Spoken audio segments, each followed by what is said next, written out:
তারেক রহমান যেদিন আসবে না সেই দিন বাংলাদেশে আপনি পা রাখার জায়গাটুকু পাবেন না।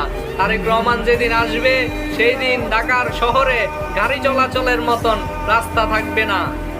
তারেক রহমান যেদিন আসবে সেই দিন শাহজালাল আন্তর্জাতিক বিমানবন্দরে দ্বিতীয় কোনো ফ্লাইট থাকবে না। তারেক রহমান যেদিন আসবে সেদিন শাহজালাল বিমানবন্দরে আপনি শুধু মানুষ দেখতে পাবেন, মানুষের মাথাকে দেখতে পাবেন। তারেক রহমান যেদিন আসবে সেই দিন ঢাকার শহরে নিঃশ্বাস নেওয়ার মতন অবস্থা থাকবে না, কারণ সেই অক্সিজেনটুকু সেই দিন থাকবে না। আমার মনে পড়ে আমি তখন ছোট ছিলাম, এনি চৌধুরী একদিন সংসদে দাঁড়িয়ে বলেছিলেন, মাননীয় স্পিকার, তারেক রহমান যেদিন বাংলাদেশে আসবে এই অচল বাংলাদেশ সচল হবে।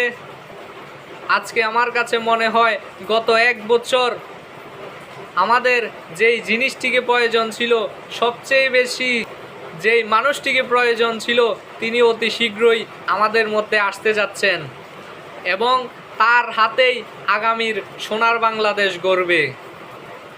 আমি শহীদ প্রেসিডেন্ট জিয়াউর রহমানের শাসন আমল দেখি নাই, আমি তখন ছোট ছিলাম, কিন্তু